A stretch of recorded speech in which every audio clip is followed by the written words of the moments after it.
Ce matin, j'ai fait une conférence d'initiation opérationnelle à la gestion de crise communale. Or, c'était ce qui était prévu dans l'emploi du temps des conférences de Préventica Rennes. Et je me suis aperçu que dans le public, il y avait des municipalités, des élus, des agents, mais il y avait aussi des industriels.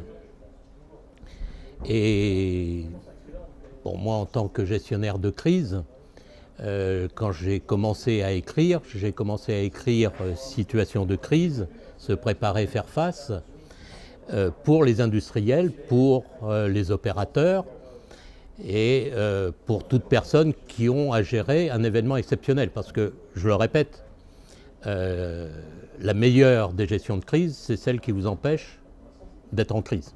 Voilà. Et donc, après avoir écrit ce livre, Situation de crise, se préparer, faire face, chez Territorial Édition, beaucoup d'élus m'ont dit « mais c'est bien, mais nous, on a la responsabilité de la sauvegarde depuis la loi de 2004, on a parfois des réserves opérationnelles, des réserves communales, des réserves qui sont opérationnelles sur le terrain,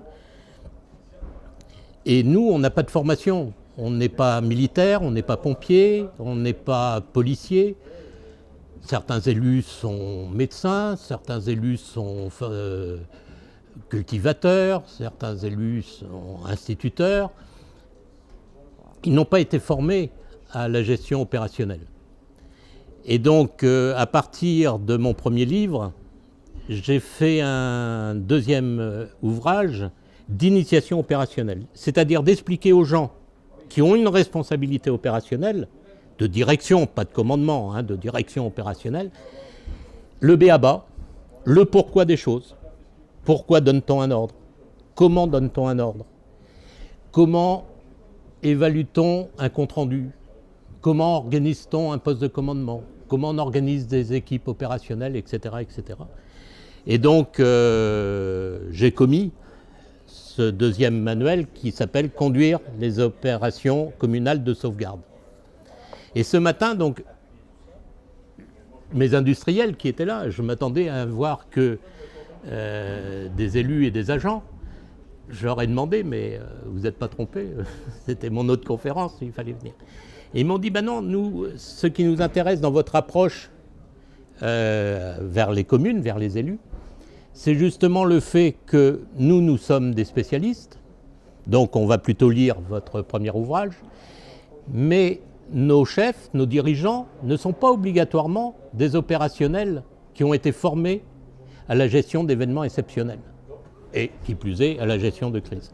Donc on voulait savoir comment vous faites pour inciter, initier des responsables qui n'ont pas de formation initiale. Et donc, bon, bah, c'était intéressant parce que ce n'était pas l'objet de ma conférence initialement, mais on s'aperçoit en fait que c'est la même chose, c'est-à-dire de donner cette envie à des gens qui n'ont pas de formation, non pas de savoir résoudre un problème, mais de savoir être au-dessus de la mêlée et de diriger les autres. Voilà. Et donc là, comme l'a écrit M. François Barouin, le président des maires de France, qui a fait la préface de mon deuxième ouvrage, la méthode que je propose est vraiment adaptée aux gens qui n'ont pas été formés à l'opérationnel. C'est la méthode par tableau de bord, dont j'ai déjà parlé ici dans un autre interview. Et donc voilà, donc je suis heureux et content de cette rencontre ce matin où je me suis aperçu que tout compte fait, l'initiation opérationnelle s'adresse aussi bien aux maires qu'à certains patrons ou certains dirigeants qui n'ont pas reçu de formation opérationnelle.